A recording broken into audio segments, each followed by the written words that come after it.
This is GARIS, Masculist, MGTOW flyers, that is 2 3-page essays on the themes of masculism and MGTOW, written by and read aloud by Prof. Dr. Hugo de Garis. This is flyer number 409, entitled Masculism as Therapy for Monoconscious Feminists. Description. This flyer claims that monoconscious feminists will become a lot happier if they learn some masculist ideas and become biconscious, thus losing their bigoted monoconscious ignorance that gender oppression is a one-way street, that the gender oppressors are men, and that women have every right to be angry at men. This monoconscious attitude makes these women repulsive to men, so men punish them by ignoring them, which makes these women crazy.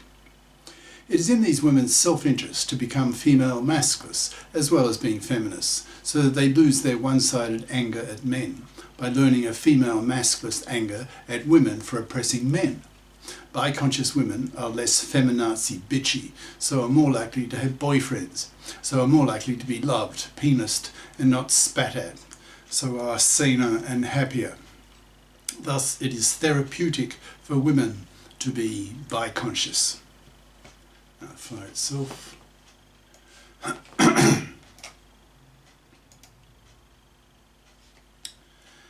Masculism as Therapy for Monoconscious Feminists by Prof. Dr. Hugo de Garis. Email profhugodegaris@yahoo.com. Website profhugodegaris.wordpress.com. One of the disadvantages of being a monoconscious feminist is that you only know half the story. By definition, a monoconscious feminist is a feminist who has only had her feminist consciousness raised, but not her masculist consciousness, so therefore knows nothing about how women oppress men. For half a century, women have been told by monoconscious feminists that gender oppression is a one-way street, that the gender oppressors are men, and that they oppress women. There's not a word coming from the monoconscious feminists about how women oppress men, so it's not surprising that there are millions and millions of angry feminists who see men as oppressors, as morally inferior, who need to be opposed, fought against in society, in the courts, in the schools, in the media, etc. Millions of women thus become, in the eyes of men, feminazi bitches, misandrist, male-dumping, fat, repulsive creatures, whom men understandably avoid like the plague. So these misandrist, vindictive, monoconscious feminists feel doubly punished. They feel that they are the victims, as women, of the male-dominated patriarchy that oppresses them, so who has kept women down, treating women as the inferior sex for centuries. And now, these feminists feel they are being doubly punished because men refuse to pay them any attention, who refuse to have relationships with them and do not give them their penises. So millions of monoconscious feminists today in many countries are feeling both gender oppressed and manless,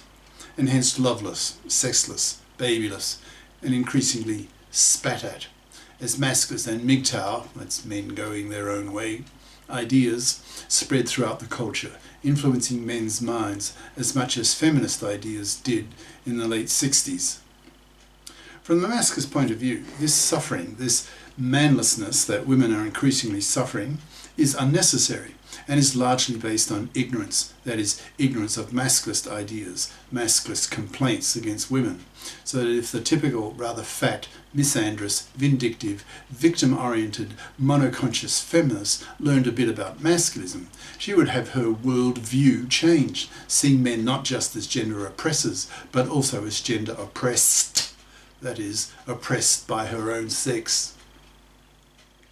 She would learn about what fluffy feminists, that is, feminists who behave as fluffies, in brackets, traditional women who expect to be able to parasite off the money and labour of a man, thus sexploiting him for decades, manslaving him, oppressing him for decades, and far worse than men oppress women, close brackets,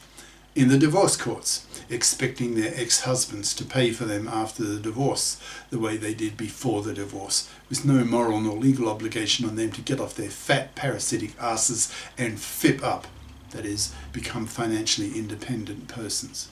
who take responsibility for their own lives, both financially and existentially, instead of always blaming men for their own childish inadequacies and inferiorities. It's the experience of masculists who deal with women, in brackets, because many don't. Many masculists are also MGTOW monks, that is, don't even sex women, forcing women to rot on the shelf, close brackets. That those feminists who bother to make the effort to become biconscious, that is, have both their feminist and their masculist consciousnesses raised by bothering to learn masculist ideas and rhetoric, usually have their feminist anger at men cancelled by a corresponding masculist anger at women, so become much less feminazi, bitchy, and hence more approachable by men, so are thus much more likely to have a boyfriend, so are much more likely to be loved and sexed and even to have a baby. But until the fluffy feminist-controlled divorce courts are men-fared, giving a woman a baby is increasingly unlikely, as masculists and MGTOWs keep preaching to men that the divorce courts are now so toxic for men, that modern marriage is such a shitty deal for men, that most young men nowadays tell each other not to marry, not to have kids, because the fluffy feminists, in all their hated hypocrisy, will financially crucify him, stripping him of custody of his kids with a 90% probability, giving that custody solely to the mother, the ex-wife, giving her his house, half his wealth, force him to pay child support and often alimony for life. Even the most bitchy and biased of monoconscious feminists, once exposed to the above masculist arguments, is forced to agree that the fluffy feminist-controlled divorce courts are now so toxic for men that they understand that young men refuse to give women their sperm, because they absolutely refuse to become fathers and face a 1 in 4 chance of being financially massacred at the hands of the hated, fluffy feminist divorce court lawyers and judges. An even stronger masculist case that virtually no woman can refute is men's lack of the paternity rejection right. Even the dumbest of women are forced to recognise that women have the maternity rejection right. That is, the legal right to reject an unwanted pregnancy so that she does not have her life ruined by being forced to raise a kid she never wanted in the first place, who would profoundly disturb her life. Most women are oblivious of the fact that men don't have the para, so that millions of men each year are forced to pay for a kid they don't want in the first place, thus profoundly disturbing his life, turning him into a man-slave to a woman who often lied to him about taking the pill but wasn't, then forced him by law to pay for a kid he doesn't want, man-slaving him for decades. The lack of the para, but the existence of the mara, is the most blatant form of sexism that exists, and it's not against women but against men. Even the most pathetic and most stupid of feminists can see that, once some masculist has blasted this fact into her pathetic, stupid face. So now, with nearly all young women having been well exposed to feminist ideas and knowing nothing about masculist ideas, have rather misandrist, monoconscious feminist attitudes towards men and treat them badly. At the same time, young men are now being strongly influenced by MGTOW and masculist ideas, so have learned that it is dumb of them to marry and have kids, since no sane man, once informed that if he does marry and have kids, he will face a 1 chance in 4 of losing his kids and being financially massacred by a fluffy feminist-dominated divorce court that sees him as a cash machine to be abused and robbed, forced to pay for his fluffy ex-wife so that she can remain a fluffy, parasiting off his money and labour, often for life. Fuck that, say the majority of young men now, and hence refuse to give young women their sperm. So increasingly now, young women and not so young women are panicking, in capital letters, since they learn from their own experience, time after time, that young men will only pump and dump them, but will not marry them, and will not give these young women their sperm.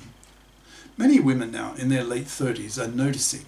that they go through one relationship after the other where the man refuses to be a father, and if the woman really starts nagging him about committing or manning up, etc., then he dumps her, giving her the finger, since he refuses to run the risk of being manslaved and dragged into a fluffy feminist-controlled divorce court to be fleeced by his economically useless, parasitic ex-girlfriend. Young men are learning increasingly that they can get the sex they want from women who are usually on the pill, but not have to pay the traditional heavy price of men who lived a century ago of being a lifelong manslave to an economically useless female who would trade access to her vagina so long as he paid for her to raise a string of kids in a house that he paid for. To young men today, that traditional lifestyle of the man really sucked, so they reject it. They look at the toxicity of the divorce courts and wipe their hands of it, of marriage, of paternity, and of young women who really want to have babies, given that these women are, after all, females, and it is in women's DNA to want to reproduce. So given all the above, millions of women are now very unhappy, especially the professional women in their 40s who left it too late to have kids, preferring to develop their careers, who just kept sleeping around with a large variety of men in her 20s and 30s, doing what men do, influenced by feminism and the contraceptive pill, and ran out of time once their fertility window closed in their late 30s. So young women are panicking because young men, especially the quality young men who are the first to go masculist and MGTOW due to their higher intelligence, refuse to give them their sperm, and older women are bitterly tired of being pumped and dumped by men who refuse to marry and have kids, because what is in it for men, given the fluffy feminist controlled divorce courts? This is the end of part 1.